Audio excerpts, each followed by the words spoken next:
जशी जशी तारीख जवळ येत आहे तशी तशी जी चर्चा आहे मतदारांची ती मोठ्या प्रमाणामध्ये होताना दिसून येत आहे. आणि ही चर्चा नेमकी काय घडून येत आहे किंवा लोक काय बोलत आहेत याविषयी अधिक जाणून घेण्यासाठी आपण आहोत उदगीर जळकोट विधानसभा मतदारसंघातल्या नळगिरी या गावामध्ये. आणि या गावचं जर वैशिष्ट्य सांगायचं झालं तर या गावामध्ये अनेक व्यापारी आहेत आणि त्याचबरोबरीनं नोकरदारसुद्धा मोठ्या प्रमाणामध्ये आहेत. आपल्यासोबत इथं काही नागरिक बसलेले आहेत. आपण त्यांच्याकडनं जाणून घेणार आहोत की काय नेमकं उदगीर जळकोट विधानसभा मतदारसंघाचं चित्र असणार आहे आणि ते आमदार म्हणून कुणाला पाहणार आहेत. काय वाटते एकंदरीत कोण आमदार व्हायला पाहिजे? नाही फिक्स. तुम्हाला काय वाटते काका कोण आमदार व्हायला पाहिजे? बनसोडे. कारण काय? विकास केला. कसला विकास? ऑफिस पोलीस स्टेशन झाले, रोड झाले, रस्ते झाले, लाडकी बहीण योजना केली, सगळं काही व्यवस्थित आहे. बरं मला सांगा तुमचं वय काय? माझं 32 चालू आहे. 32 चालू आहे. ओके. शिक्षण? शिक्षण 12वी ITI. ITI झाले. त्या अनुषंगानं रोजगाराचा प्रश्न रोजगाराचं तर लई कठीण आहे ना. तिथून जावं नाहीतर पुण्याला जाऊन काम करावं. त्यासाठी त्याने आले तर काहीतरी MRDC वगैरे करतील. म्हणजे जे लोक बाहेर जाणार आहेत इथं कामाला सुविधा होईल ना उदगीरला. मला सांगा भैया काय वाटतं एकंदरीत विधानसभेच्या निवडणुका लागलेल्या आहेत कोण आमदार व्हायला पाहिजे असं वाटतं तुम्हाला? खरं तर जे आमदार आहेत पहिलेचे जे कोणी काही काम काही तसं काही वाटलं नाही पण ह्याच्याहून कोणी नवीन आमदार झालं पाहिजे. नवीन म्हणजे कोण? अपक्षपैकी का? अपक्षपैकी. अपक्षपैकी. अपक्षपैकी कोणी काम करणारं असं पाहिजे. म्हणजे दोन्ही उमेदवार नको आहेत? दोन्ही पण उमेदवार काही तसं काही आता भालेराव साहेब तर 10 वर्ष होते पण थोडंफार काही केले पण आणि बनसोडे साहेब तर थोडेफार काम केले पण ते जास्त दाखवलेल्यात. आता आमचाच एक मुद्दा नळगीरचं आम्ही मस्जिदचं काम घेऊन गेलतो त्यांच्याजवळ पण ते काम काही मंजुरी झाले म्हणून आदेश आम्हाला तर दिलेत पण ते काही आता आम्ही गेलो ते आम्हाला आता ते कामासाठी की बाबा ते 10 लाख जे मंजूर झालेत आम्हाला द्या म्हणून पण ते सगळं खोटं ह्यानं त्याच्याजवळ जावा त्यानं त्याच्याजवळ जावा असं उगं फिरतच आम्हाला असं काम केलं त्यांनी जसं ते कोपऱ्याला गुळ लावल्याने काम केले आम्हाला. म्हणून अपक्ष प्रत्येक कुठं बी सभामध्ये सांगतात की आम्ही नळगिरला मस्जिदचं काम काम केलो. खरं तर काम केलंच नाहीत काही. ते वातावरण चर्चा निवडणुकीच्या चर्चा बरीच चांगली आहे. कसल्या चर्चा चालू? आता निवडणुकीच्या चर्चा आहेत गल्ली गोळामध्ये हे चर्चा चालू आहे. अनेक उमेदवार येत आहेत गावामध्ये. खरी तसं तर काय भालेराव आणि बनसोडे कोण होईल वाटते आमदार? दोघांमध्ये बी तप आहे. बघूया जनतेचं कोण कुणीच कळून दिलेला नाही म्हणणारे असतात.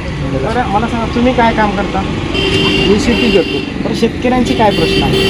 शेतकऱ्याचे भरपूर प्रश्न आहेत. ते भाव नाही सोयाबीनला दुधाची झालं म्हणजे शेतीला जे बी शेतीच्या मालाला आहे ना भाव नाही काही. मग मला सांगा असं असताना कुठलं सरकार शेतकऱ्याचे जे प्रश्न आहेत ते सोडवेल असं तुम्हाला वाटतं? उद्धव ठाकरेचं सरकार.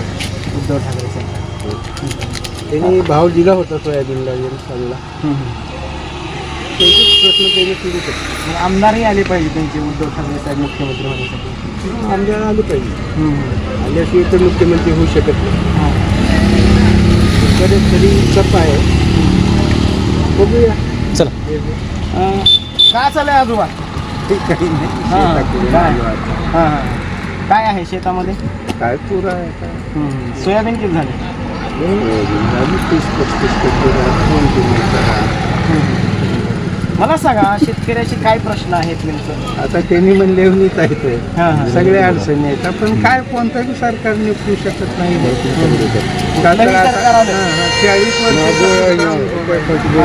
आता निवडणुकीपुरता प्रत्येक जण म्हणतात ऐसा करेंगे वैसा करेंगे ये करेंगे वो करेंगे प्रत्यक्षात म्हणलं तर हातात काही नसते पडत त्या टायमाला वेगळंच रूप लावतात काही तर ते करेंगे ते करेंगे आता 5-6 वर्षापासून बघता ते बाहेरून सोयाबीन आयात करू लागल्या उगा साधारण भाव आणि इथल्याला तिकडून माल आल्यावर इथला आपणच मार्केट पडतंय पण म्हणायची गरजच भासत नाही मग इथं जर पीक कमी असेल तर तुम्ही बाहेरून घ्यायचं असतंय का इथं भरपूर शिल्लक असताना बाहेरचं मागवणं म्हणजे त्या भांडवलदार लोक व्यापारी लोक उद्योगपती लोक त्यांची श्रीमंती वाढीव नाही ना आणि इथं प्रत्यक्ष शेतकऱ्याला चेंदा मेंदा करायचं हे धोरण काही कामाचं आमदार कोण व्हावं वाटते? जरी झालं तर सगळे भाऊ एकच आहेत मोठा भाऊ काय बारका भाऊ काय कोणीही झालं तरी एका जागी जाणार. सगळे मिळूनच राहते तिथे गेल्यावर आज जरी समजा मी तुम्हाला निवडून दिलो हेली पाडलो उद्याच्याला तुम्ही त्यानं हे सगळे मिळून आमच्या डोसक्यावर अजून आहे तेच सर्वसामान्य आहे तिथंच आहे आणि हे जे तुमचं आहे ते उगं दुकानदारी आहे येडं बनवायचं म्या इकडं लाव तू तिकडं लाव हे इकडं लाव असं उगं एक आमच्यात भेद पाडायचं आणि तिथं प्रत्यक्षात म्हणलं तर हे सगळे एकच आहे. अनेक जण वेगवेगळ्या गोष्टी सांगत आहेत आणि शेतकऱ्यांचा जो प्रश्न आहे कुठलंही सरकार आलं तरी सुटत नाहीत असं बऱ्याच जणांचं म्हणणं आहे. फक्त निवडणुकीपुरतं शेतकऱ्यांचा प्रश्नांचा ढिंडोरा केला जातो असं इथल्या नागरिकांचं मत आहे. आपल्यासोबत अजून काही नागरिक आहेत. मला सांगा निवडणुका लागलेल्या आहेत अनेक उमेदवार येत आहेत काय वाटते काय प्रश्न आहेत काय नेमकं समस्या सुटल्या पाहिजेत असं वाटतं तुम्हाला? काय नाही लोकांच्या जे काही गरजू वस्तू आहे त्यांनी ते पूर्ण कराव्यात दुसरं काय नाही. नेमकं काय नेमकं लोकांना गरजू काय असते रोड व्यवस्थित व्हायला पाहिजे झालं ज्यांचे काही समजा कुठले काही याचे कामं आहेत तहसीलमधले ते कामं पूर्ण व्हायला पाहिजे जसं की सध्याला बरेचसे कामं झाले ते त्या प्रकारे अशीच कामं व्हायला पाहिजे. मग मला सांगा कुठलं सरकार सर्वसामान्यांचे प्रश्न जाणून घेईल आणि आतापर्यंत जर बघितलं गेलं तर मूलभूत ज्या सुविधा आहेत नागरिकांच्या प्रत्येक नागरिकांच्या त्या अद्यापही तशाच आहेत म्हणजे कुठलाही प्रश्न हा संपूर्णतः संपत नाही. मग कुठलं सरकार ह्या समस्या सोडवणार असं सांगू शकत नाही कोणता सोड जे काही ना ते सोडायला पाहिजे झालं ते चाहे काँग्रेस हो चाहे BJP हो कुणी हो फक्त लोकांच्या गरजा पूर्ण करायला पाहिजे बस एवढं सांगू शकतो. आमदार कोण व्हायला पाहिजे? कसं आहे माहीत का जनतेचं काय दुःख आहे ते सांगता येत. अजून काही या ठिकाणी नागरिक आहेत काय चालले का काय नाही बसला आजोबा का वय 60 वय आहे काही काम करतो का असंच म्हणजे बसून घरी काय करतो? मला सांगा विधानसभेच्या निवडणुका लागल्यात आमदार निवडून द्यायचा आहे कोण आमदार व्हायला पाहिजे उदगीरचा? कोणी झालं आपल्याला कोण काय करून देणार आपण गरीब माणसं काम केलं सर म्हणजे शेवटी मजुरी कोणी काय आहे ना काम तर करावंच लागणार 5वीला पोहोचलेलं आहे. काय वाटतंय आजोबा कोण व्हायला पाहिजे आमदार? कोणी काय आपल्या काय सपनामध्ये सपनात नाही बटन दाबतो का नाही कोणी ते बरंच आहे म्हणावं त्याच्या आता एक याच्यात पुन्हा त्या टायमाला 5 वर्ष कोणी बघणार बी नाही ना गावात येणार बी नाही गावात 5 वर्ष कोणी आलाय का आतापर्यंत कोणी बी आणले कोणी चालेल आता निवडायच्या टायमाला कोण येईल कोण जाईल आता हे बोलणं तुमचं त्या टायमाला आतापर्यंत आले का कोणी गावात कोणी बी नाही कोणीच नाही 4 वर्ष झालं विमा आमच्या गावात कोणी आणलं नाही का कोणत्या भाजरा दाखवा मला कोणी आमच्या गावाला विमाच नाही विमाच नाही 4-5 वर्ष ऐन मतदानच्या टायमाला कोण होईल कोण जाईल तुमचे पोटं भरून गावला ना आम्हाला इथं हायटेच चंड्याला रोड नाही रोड रस्ता रस्ता 5 वर्षापासून आमचा अजून नाही रोड करता वर्षांमध्ये निवडून जातात करता म्हणतात रोड करणार काही नाही काहीच करणार फक्त निवडणुकीमध्ये हा येतात. निवडणुकीत येतात बंद सुद्धा आले असं करतो म्हणले रोड केले 5 वर्ष निवडून गेले मग आता वेळ आली आहे ना. वेळ आल्या म्हणून तर आता निवडून आलं तर करावं कोण काय येळ आल्या म्हणून कर येळ येत नसतात म्हणून करबी येत बी नसते मतदान कुणाला करणार म्हणून विचारायचे. टायमाला काय कुणाला करणार आहो?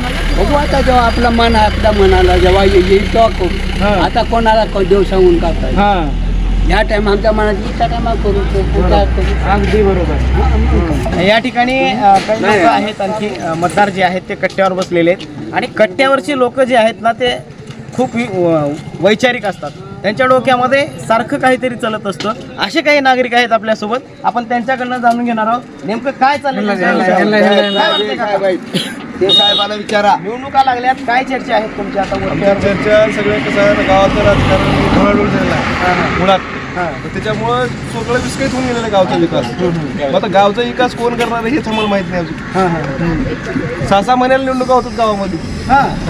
काय समस्या आहेत? समस्या भरपूर आहेत. शेतकऱ्याचं 200-200 रुपये 6 महिन्यात केवायसी करा म्हणून अजून पैसे पडले नाहीत खात्यावरती. कुठलं सरकार यायला पाहिजे? सरकार आता कोणत्या जनतेच्या मनावर आपण काय सांगू शकतो साहेब. तरी पण सरकार कुठलं यायला पाहिजे? धन्यवाद. आमदार आपले या इकडे. तुम्हाला काय वाटतं कोण व्हायला पाहिजे आमदार? यावं सरकार कारण मुलाखत कसला विकास? न द्यायला काय आपल्याला काय स्पष्टीकरण द्यायला काय गावात तसं काही नाही तुमचं मत आहे काय वाटतंय काका कोण आमदार वाटायला? भालेराव ह्यांचं घ्यावं पहिलं. यांचा ठळक घ्या. बोला. काय कशामुळं काय कारण काय? कारण काय म्हणजे 10 वर्षात फुल विकास झाला. नाही विकास झाला हेच होता विरोधी होते त्यांचा विकास नव्हता कोणाचा? रणी आमदार भालेराव कुठले झाले संभाजीराव दाखवण्याला येऊन त्यांना कुठं मंत्री नव्हता स्टेटमेंट आमदार होता बोर्ड लावलं फंड आहे तो दाखवा मला आमदार व्हायला पाहिजे वाटतं तुम्हाला? आमदार भालेराव. गीर विधानसभेचं जर चित्र बघितलं तर आमदार म्हणून कोण व्हायला पाहिजे?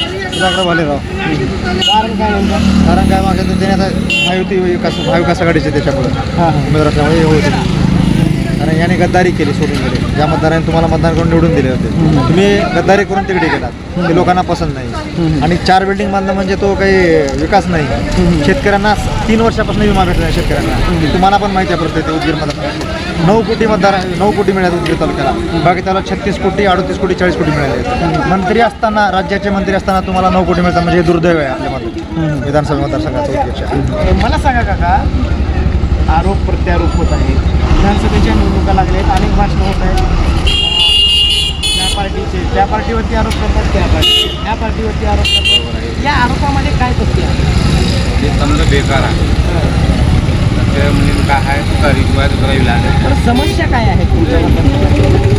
लई भरपूर आहे. उदगीरला फक्त उदगीरला विकास केला नाही, खेड्यागावात नाही. नळीला तर लुटून गेलं तुम्ही.